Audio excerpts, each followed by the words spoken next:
Welcome to Reimagining Liberty, a show about the emancipatory and cosmopolitan case for radical freedom. I'm Aaron Ross Powell.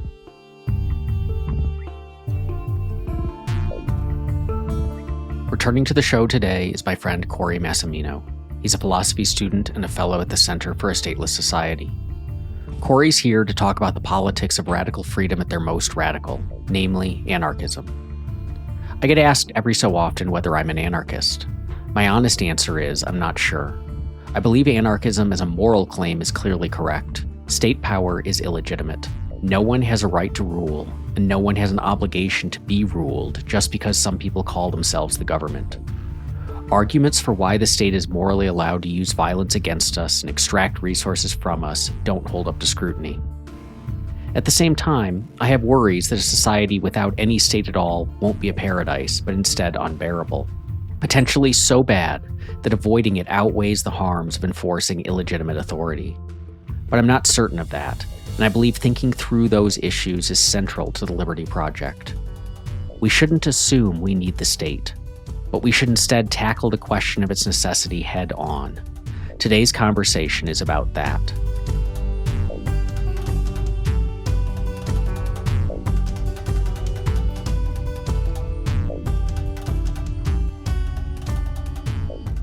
The ultimate goal of this show is to explore radical freedom.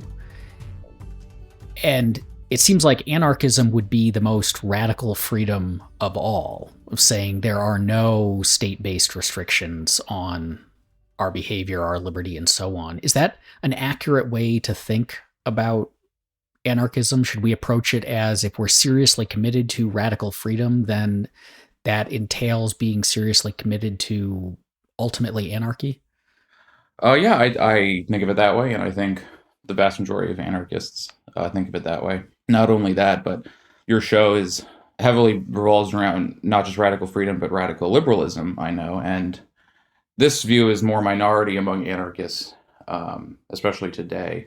But I definitely see anarchism as an outgrowth of liberalism. Anarchism as a coherent body of thought started emerging in the Enlightenment as an outgrowth of liberal thinkers, like Locke and Smith and others. So I see anarchism as taking liberalism to its logical conclusions, with upholding the freedom of the individual and freedom to trade, and freedom to live one's life as one sees fit. So I think it is just the radical conclusion of those ideas. But there's so much disagreement, especially among anarchists, of what really that means or what radical freedom looks like or what's the best way to make sense of it or realize it. So.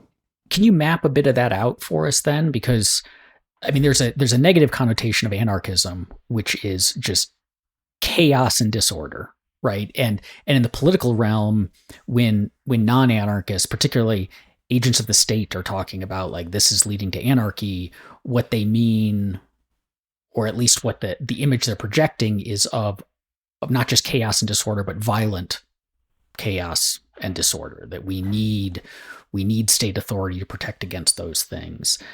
So I assume that's not what anarchists are advocating for. They don't want just like riotous violence in the street, but what is it that they imagine anarchy to be from the perspective of a political project?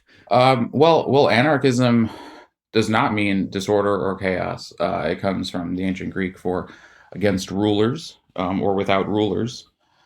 So it's the project of doing without rulers. It's, on the one hand, it's a political philosophy, and the ideas of anarchism go back much further than the term. You can find roots of anarchism, and if you go back really far to ancient Chinese thought, Eastern philosophy, Taoists arguably started developing a lot of the proto-anarchist ideas. Lao Tzu is credited with I think developing philosophical anarchism, the idea that the state has no authority, that political authority is illegitimate. You can also find some maybe proto-anarchist sentiments in Western philosophy and ancient Greek philosophy. You have the Cynics, who are very skeptical of authority. You even have Socrates, who at certain times is very skeptical of authority. You also have the Stoics as well, who have a very cosmopolitan and humanitarian kind of outlook. And so you see, I feel like a lot of the seeds of anarchism in ancient thought, but you don't see the term arising and you don't see an explicit political philosophy called anarchism until the 1800s with Proudhon, with Pierre-Joseph Proudhon, who coins the term.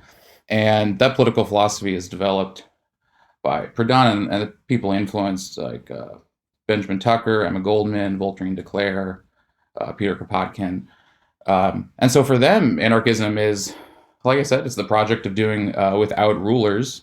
It's both a political vision of a society without rulers, without government, without systems of authority. And on the other hand, it's an ethic and an attitude toward life of resisting authority, if and where you can, of not being a ruler yourself, and of not letting yourself be ruled insofar as you're able. So it's both a theory and a practice together. And anarchists emphasize the connection between theory and practice, and means and ends, and kind of how this political vision of an entire society without authority or without rulers is ultimately just rooted in a vision of interpersonal relationships without rulers and without power over others. So I think it's really helpful to think of anarchism as scale independent. We have anarchism in our everyday lives, and when we engage in voluntary cooperation, when we respect each other, when we engage in cooperative behavior, that's anarchism. That's the seeds of anarchism. Certain interpersonal relationships don't operate according to those rules or violate them or involve power over others. And to the extent that we can get rid of those relationships and move past them and outmode them, the extent to which we have anarchism flourishing. There's a lot to unpack there.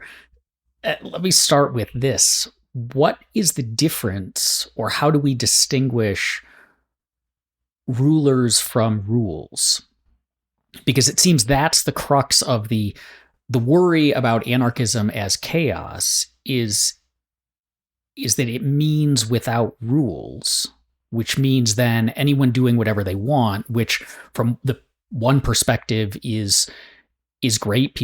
We should have radical autonomy and all of that. But on the other hand, there's a lot of bad things that people would get up to. So there are rules, basic rules against assault and theft and fraud and so on that we wouldn't want to toss out. And so does getting rid of rulers mean getting rid of rules? So I don't think so. You'll find some disagreement among anarchists on this. And maybe we can get into that. But the majority of anarchist thought, especially going back to the 1800s and the thinkers we were talking about. Proudhon famously said, liberty is not the daughter but the mother of order. So they kind of flip a lot of political philosophy, a lot of social theory on its head by seeing order, by seeing cooperation, by seeing coordination among different people for mutual gain. They don't see those things as before upstream from liberty as the cause of liberty, but they see freedom and the ability to choose our own relationships and choose our own cooperative ventures as that is the cause of the order that we see in society, of our ability to cooperate and our ability to understand each other and trade and align our projects and plans through time. So I don't think anarchism is against rules. In some ways, it's just one particular rule, the idea that rulers are bad, taken to its logical conclusion. You find a common idea in the history of liberalism is rule of law, and I think in many ways anarchism is not at odds with rule of law, even though the terminology sounds like they don't go together. But anarchism, I think, is the culmination of rule of law. Rule of law is positioned against rule of men, as the rule of power, as might makes right, as people lording power over others. So anarchism is the exact opposite of that. It's the culmination of rule of law, not in the sense of law as in the sense of states and governments and systemic violence and systemic expropriation and the things that anarchists oppose, but law in the sense of a system that treats everyone as dignified equals, that can cooperate on their own terms and of their own accord. So I see, and a lot of anarchists see those misconceptions as really misleading to what the body of anarchist theory really discusses, which is not against order, but looking at the true sources of order and respecting that.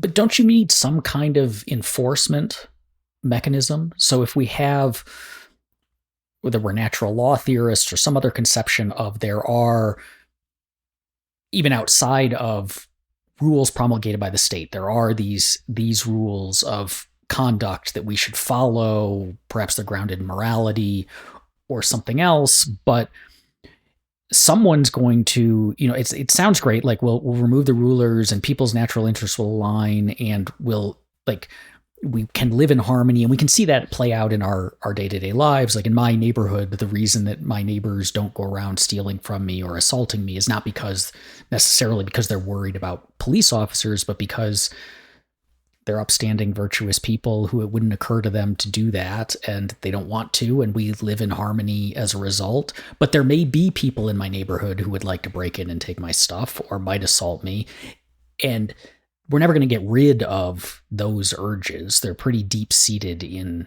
humanity to do awful things to each other. And so we would need some way to protect or some enforcement mechanism for the people who don't see the kind of freestanding value of these rules. And that seems to be the crux of a lot of worries about anarchism, is how do we do that in a way that doesn't entail the state, or at least something so close to it that it's functionally indistinguishable. So I think there's a lot to unpack in that line of thought, that objection to anarchism, and I think it makes a lot of good points, and it's a real concern. I think I would say that on the one hand, if the objective is to get rid of violence in society, get rid of, like you said, people committing violent acts against other people, assault and theft, it seems like setting up a government doesn't necessarily solve that problem, but it makes it seemingly, I guess, for some, a little more manageable, because the government is not nonviolent. It's not getting rid of these problems with nonviolence. But to me, from the anarchist perspective, it's basically doing the work of the people who would commit violence for them by setting up an institution in which they can grab the reins of or influence, and basically do violent acts that are legitimized by the state. And so anarchists point out that much of the state is rooted in violence and taxation, which is the anarchist view as theft or extortion. Imprisonment is often viewed as slavery. The draft, certainly kind of enslavement. Borders totally unjust, violating people's right to move about freely. So I think anarchists see the state as inherently violent. It's not necessarily a solution to the problem of violence. It's a pretty poor solution, a counterproductive solution, that I think, if we look at history, seems to intensify violence, centralizes violence, gives rise to enormous governments and interstate wars, and essentially machines that are capable of mass killing and genocide. Not to mention things like nuclear weapons, and not to mention all the forms of more lower scale decentralized violence that the state is engaged in, from police to border agents to prison guards. So I think anarchists would first, on the one hand, want to say that they don't accept the solution to violence being establishing a state as being a very good solution.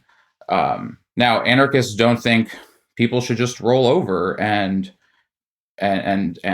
be deferent to people who would violate their rights or attack them or interrupt their projects and lives. Now, maybe some pacifists think that, and that's a strong tradition in anarchism with pacifism because of the connection of opposing violence. But the majority of anarchists don't accept opposing violence in the sense of just passively letting people be violent, but in the sense of you can respond to violence only insofar as you restore the conditions of nonviolence. You can, in other words, engage in self-defense. So that is the right that we have, not to engage in aggression, not to establish governments that engage in aggression in the name of lessening violence, but to engage in self-defense. We can do that ourselves. We can do that cooperatively. We can do that through firms. I mean, people engage in self-defense all the time now, and there are people in government-run institutions that sometimes end up engaging in self-defense or protecting others. Those things, one, have to stop, or stop without government. That's not the only thing that's making those things happen. I mean, you pointed out the people in your neighborhood largely don't steal your stuff because of their moral character. Well, the culture and morals, that's one set of incentives that constrains behavior, not government. And there are other things, material incentives as well.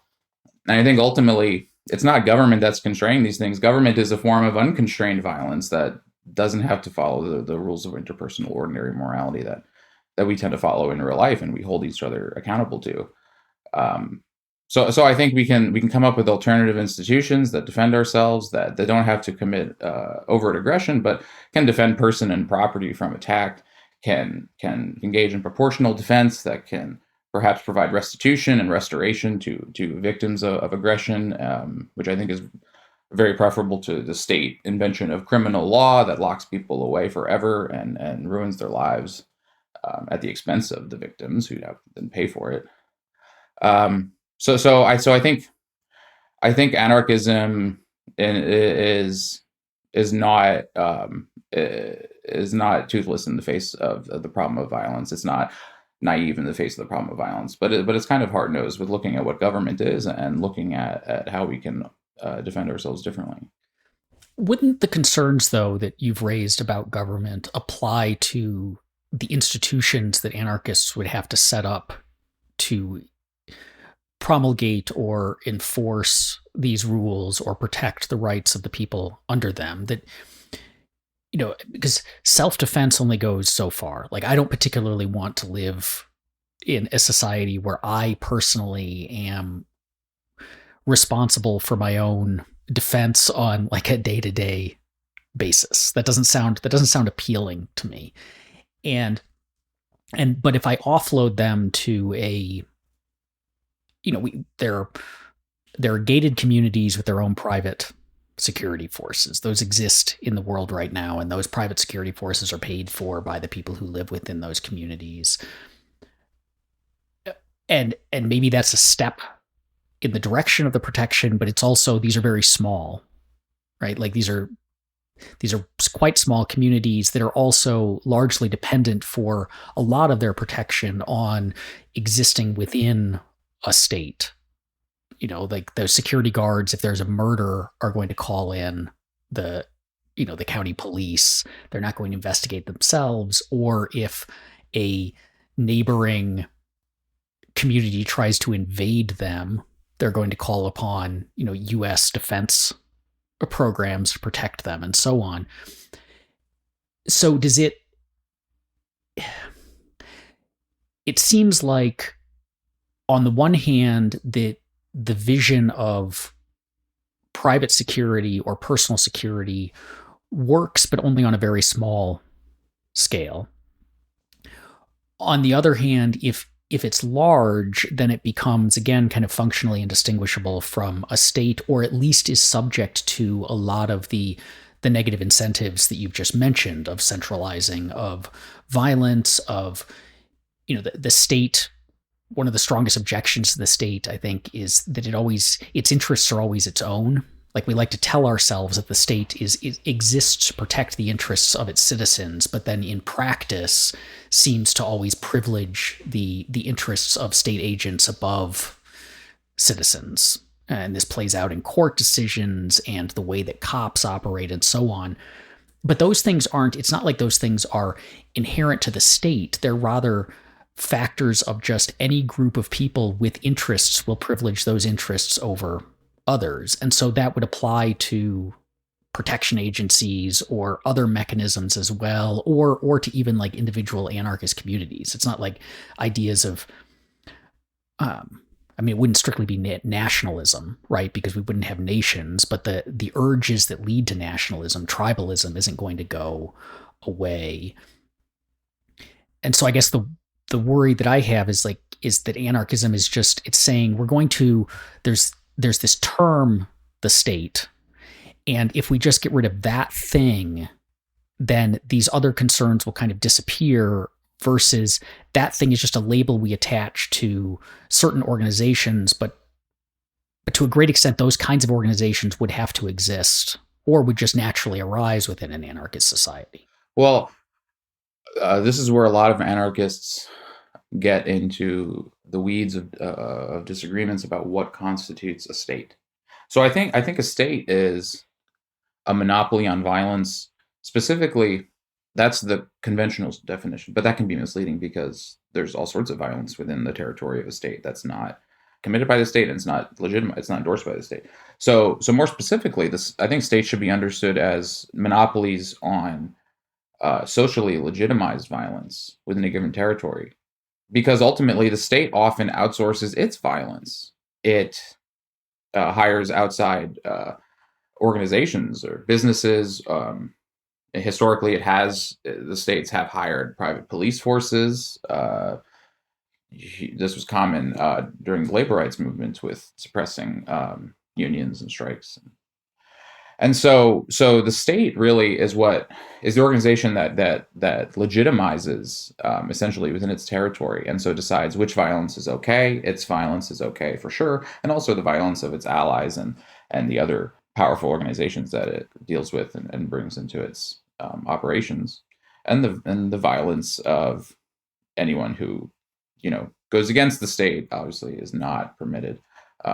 And also, in better states, a lot of the violence that we've been talking about, which we don't want, which is genuine interpersonal violence, that everyone is opposed, everyone involved in this conversation is opposed to, but sees different ways of addressing it.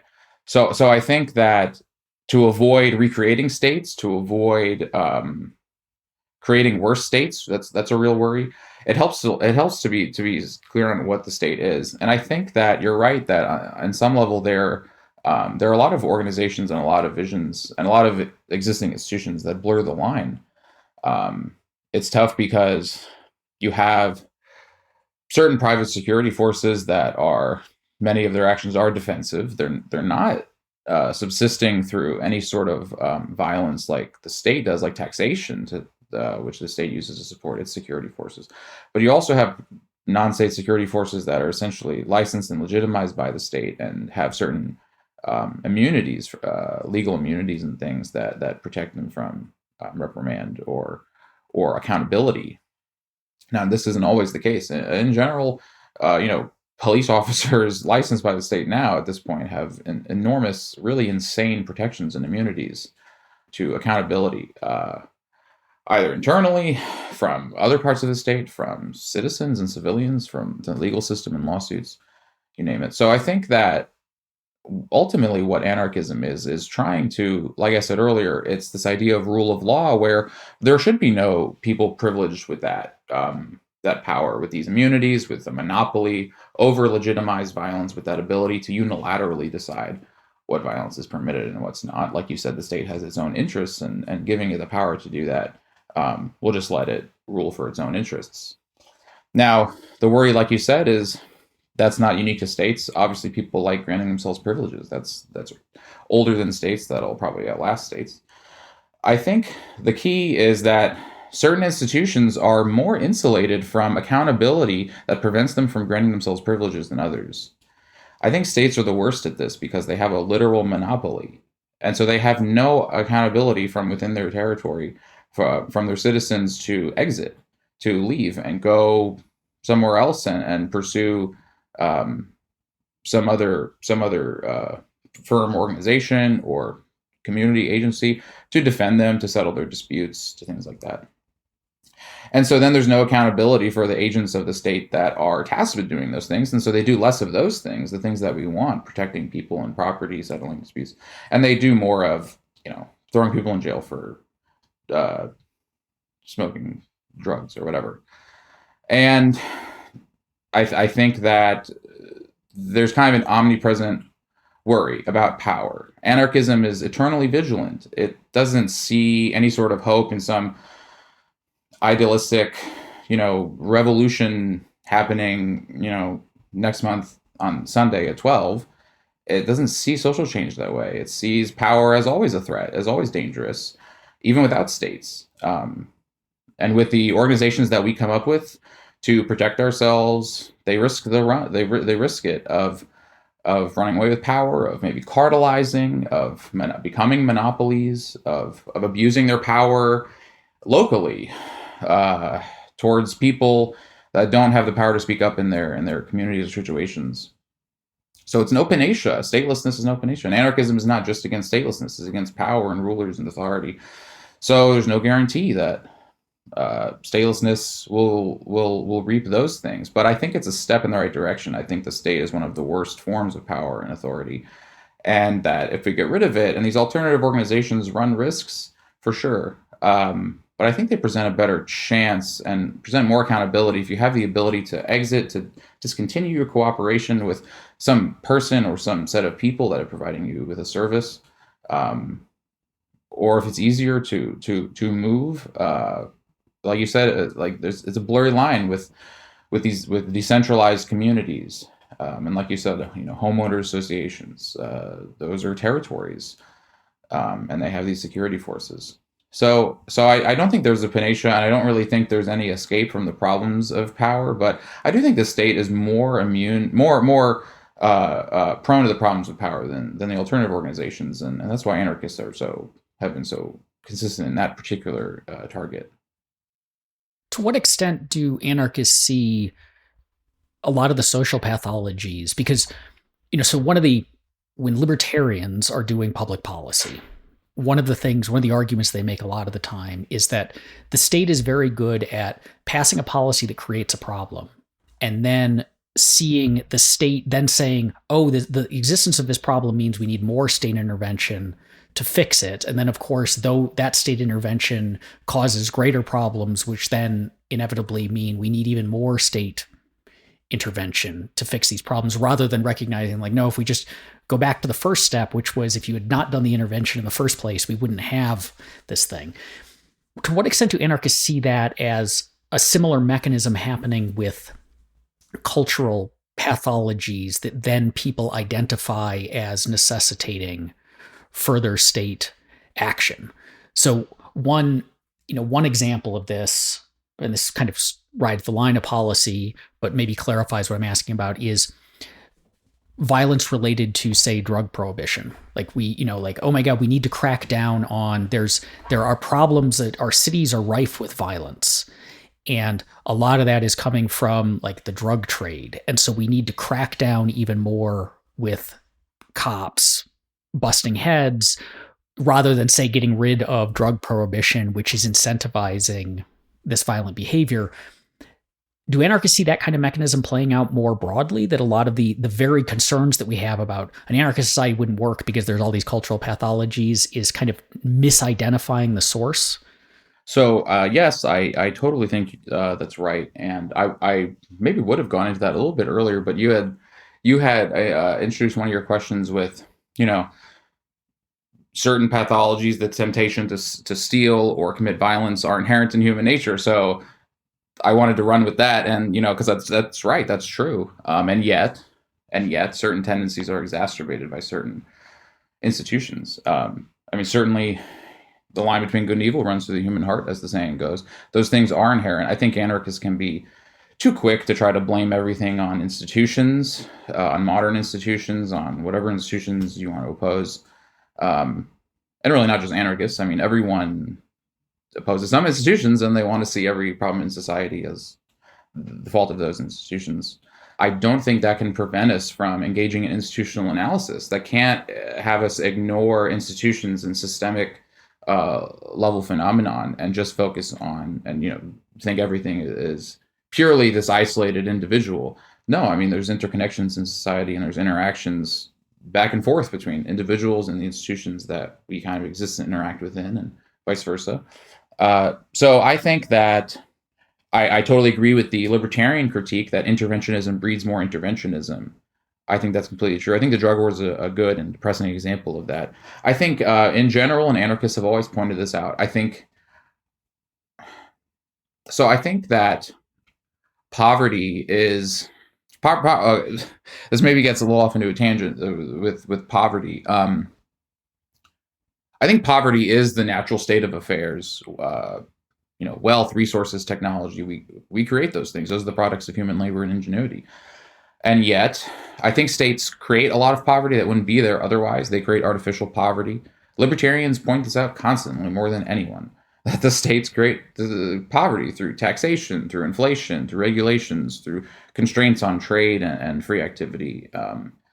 And so those things create losses and impoverish impoverishment that otherwise maybe would be alleviated by the ordinary workings of our institutions and of markets. So, so I think states create a lot of poverty, and I think a lot of crime, a lot of violence, theft, especially theft. These things, it does make sense to me to say that these things would be alleviated with less poverty. And of course, one reason we're anarchists is because we think the state creates poverty and there'd be less of it. And so there would be less of these issues. To the extent that we escape poverty, I think that those issues become easier to tackle and less prevalent. Of course, there are lots of determining factors about violence in society. It's difficult to get into that. But I think just reflective of the overall point that anarchists do see this snowball-like phenomenon with power and with state action that creates problems, and then it takes all these problems as given, and then tries to solve them with further action. And I think anarchists even expand this principle and this way of looking at things to not just state action, but social power in general and authority in general. I think one of the ways in which,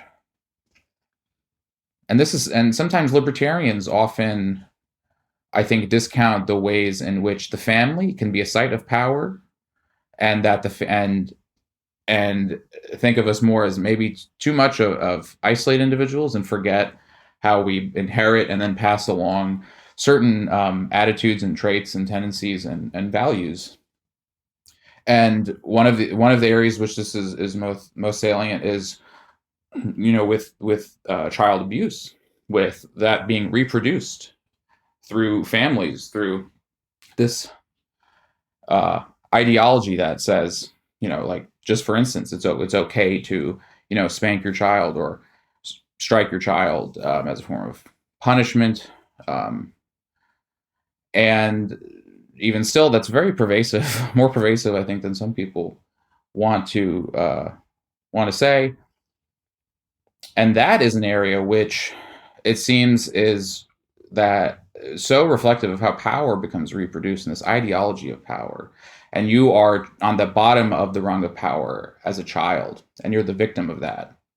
And you inculcate these views about the justifiability of that. And then you go to the top of the rung of power when you're an adult and you have a child, and you recreate the abuse and you justify it. And then the cycle keeps going. So I think power in general comes with these social pathologies, not just the state. It recreates them and intensifies them. I think the only thing is avoiding it, getting out of it as much as we can, not recreating it. It's important to remember anarchists, usually we're on the, people that are victimized by power are on the losing end, but also the people in power. Child abuse is a good example that they were once on the losing end. So it affects everyone. It's, like you said, about a harmony of interests. I want to turn in a minute to property because it's tied in very deeply to the poverty that you were just discussing. But before that, I wanted to pick up on what you just said, because it is one of my, in a decade and a half in professional libertarian circles, one of the real concerns I have about the way that a lot of libertarians and liberty advocates think about the state and political philosophy and the role of, or like what we as liberty advocates should be concerned about, is that they discount power or the worries about power when it is outside of an immediate state action context.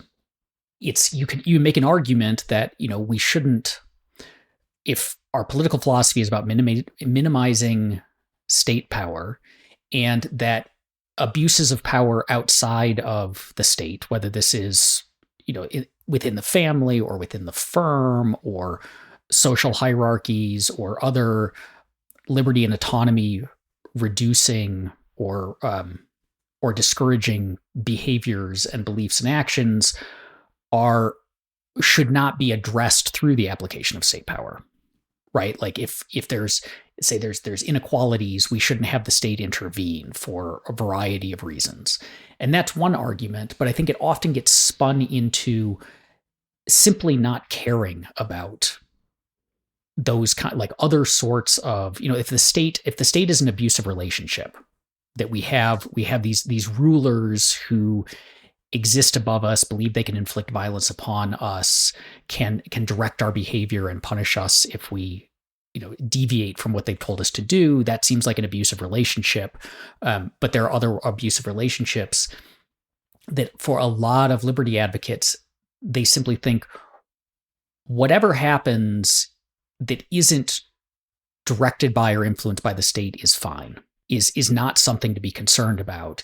And what I have come to see more and more of, and it really, it's one of the things I try to push back on in this podcast, and it's one of the things that worries me the most about the liberty movement, is how much of that ends up being cover for people who want to abuse power and see the state as a threat to their ability to do that. That they want to maintain these destructive social hierarchies, that they want to enforce what they imagine to be traditional gender roles, that they want to maintain conservative or quote unquote traditional ways of living, and that state intervention is what's prohibiting them from setting up their gated community where, women are kept as thralls, or blacks are excluded, or being transgender is punishable, and so on.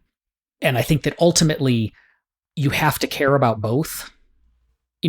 Like you have to, if you care about people's dignity and autonomy and liberty and capacity to self-author, which is, I think we all should, and it's why we should care about state power in the first place, then you should also care about those things in other areas, and you should be liberal across the board.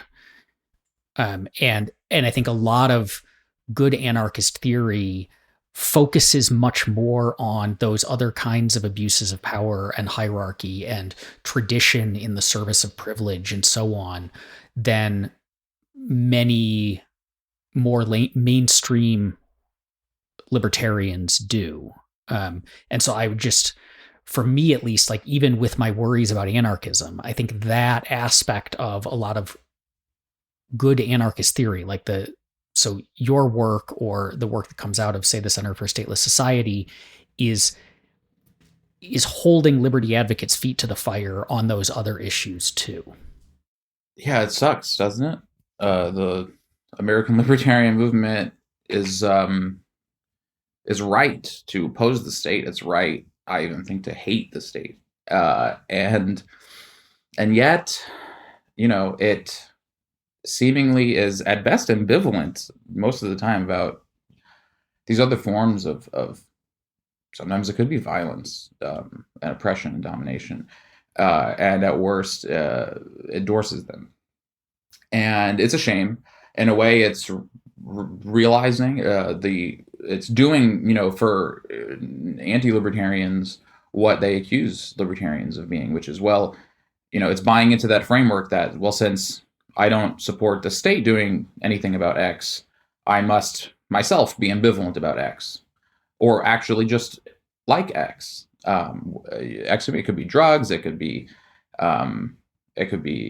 anything. And it's a shame that the analytic focus has narrowed to state so much at the expense of a more holistic theory of society and vision of society.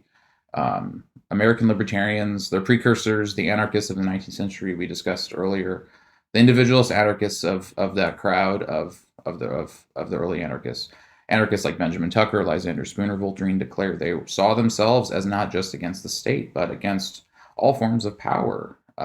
They saw themselves as for free love and for abolitionism and for labor and feminism. Even one of the enormous influences on American libertarianism is Herbert Spencer. And Herbert Spencer, who I have plenty of disagreements with, but he argued the state arose out of patriarchy. Patriarchy was the initial systemic domination that formed in early human history, his argument goes, and that the state was the next progression of that taken to this organized, centralized apparatus.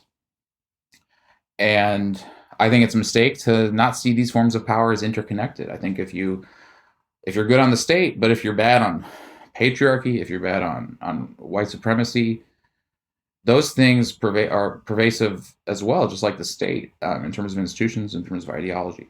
And if you're bad on those things, you end up, maybe inadvertently, but either way, reinforcing certain, I think, modes of interaction and certain ideas and values that help the state, that propagate the state. I think it benefits from that hierarchical view of society.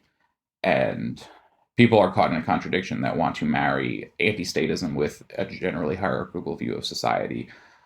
And they have to ditch one or the other, I think. I think so. And so I think we should ditch the hierarchical view of society. The state is hierarchical. It's one of the reasons it's bad, not the only, but it's bound up in all the reasons it's bad. And it's worth opposing that anywhere. So I totally agree, and I appreciate.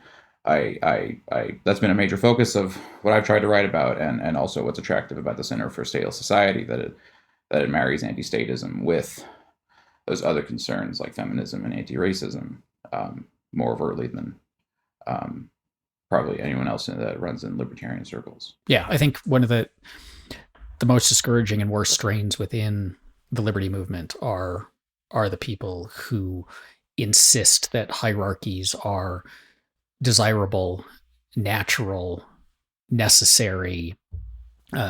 Typically, the hierarchies that happen to benefit them, that place them at the top.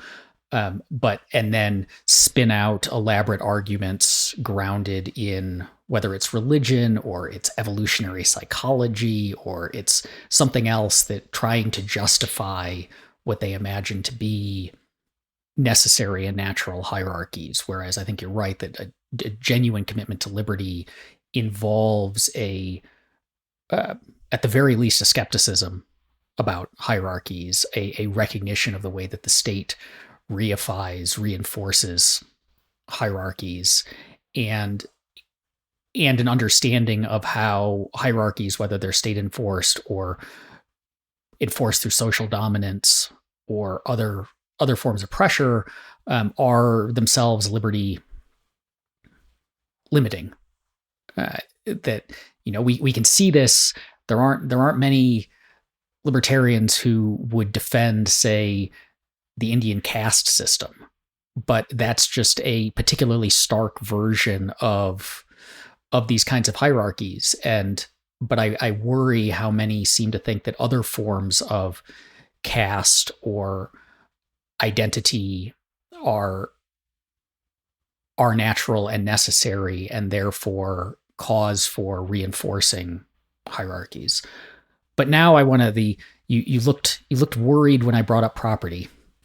So let me turn to that, and because it's just such a funny word, property. What does that mean? Well, so that I think is the big question.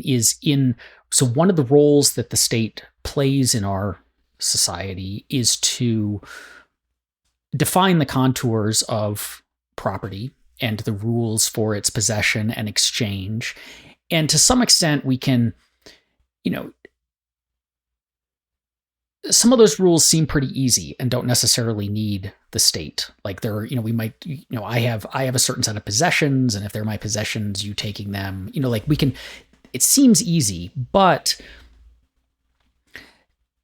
when we talk about, say, poverty, like one of the reasons that we in, say, the Western world are wildly wealthy compared to historical standards, and not wealthy just in the way that we have maybe lots of stuff that we don't need, the kind of anti-consumerism perspective, but that wealth has radically improved our lives in terms of how much healthier we can be, how much health, art, the fact that you and I are communicating across the country, recording a podcast, that I just moved across the country but can stay in contact with all my friends in a way that 50 years ago I couldn't have. And that's a form of wealth that grew out of this. But that wealth comes from bigness of the economy, and that the economy is happening across vast distances, and with all of these financial instruments that allow us to pass things along and take out loans in ways and build up equities, all of these important things. And those require even more complex property rules.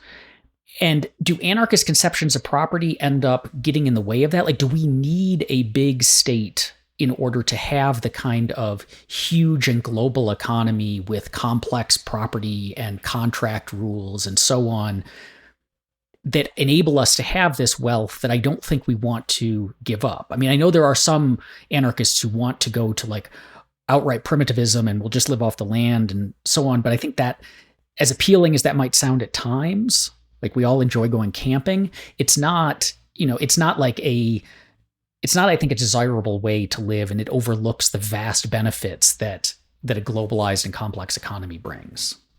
Well, primitivism is a strand of anarchism. It's not one I agree with. I think maybe sometimes they make some good points, some good criticisms of modernity, but but I really don't have much sympathy for anti-technology or anti-markets, which is not just primitivism, but I think this objection to anarchism is pretty good. I think modernity is pretty good. I think a lot of anarchists think modernity is pretty good. The wealth, the medicine, the globally connected society, increasingly so. I think all those things are good. I think that modernity is bound up with a lot of bad stuff. I mean, who would deny that there's still, evils worth opposing? Even as much as even the, the most ardent defenders of modernity who maybe inflate how good it is sometimes, or maybe find even more things to be grateful for than even then, there are still problems to be vanquished.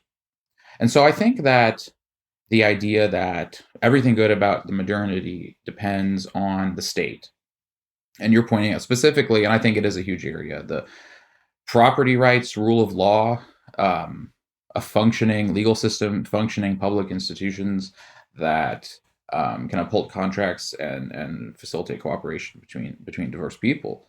I think that it's all a real mixed bag. I think there are parts of all of this that anarchists love and want to kind of take further, and there are parts of it that they don't, but they get kind of bundled together.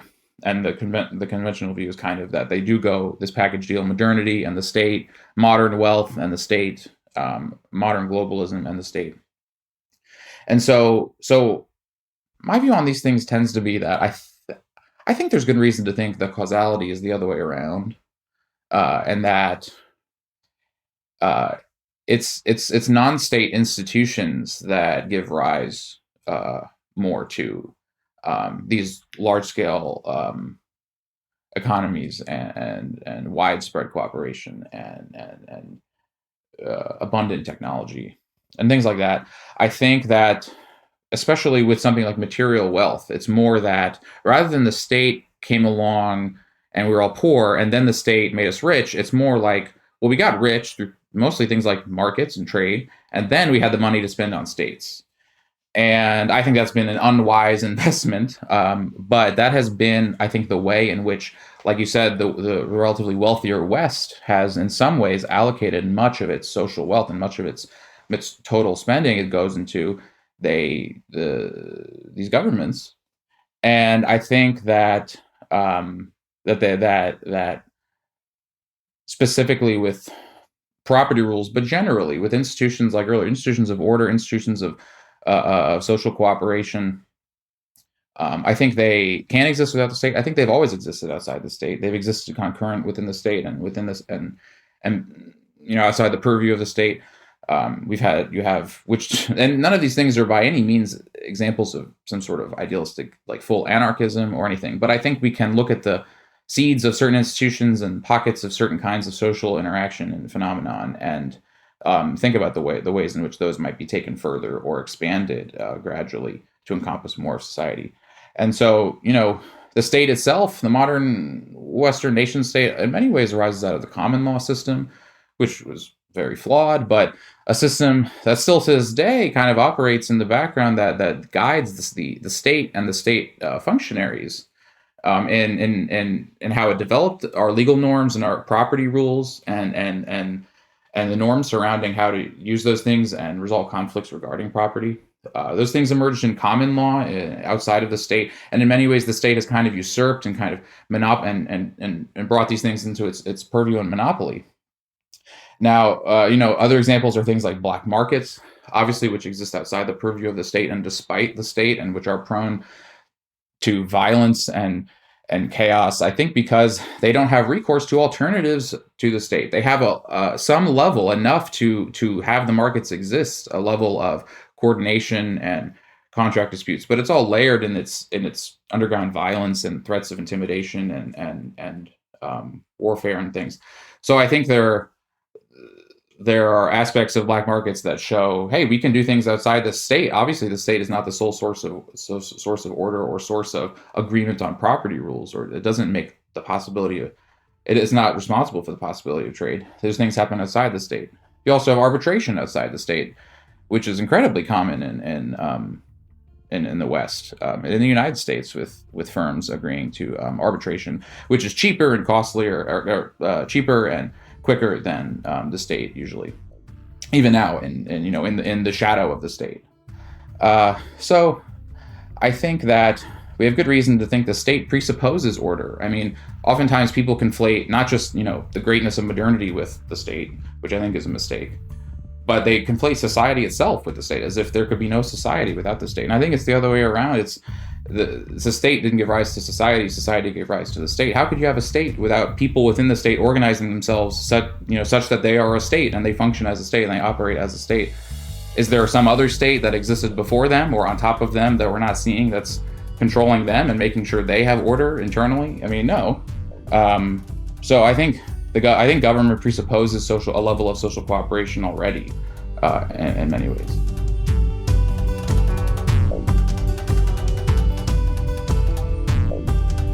Thank you for listening. If you enjoyed this episode and want to support the show, consider becoming a member. You'll get every episode 2 weeks early, as well as access to our Discord listener community and book club. Look for the link in the show notes or visit reimaginingliberty.com/subscribe.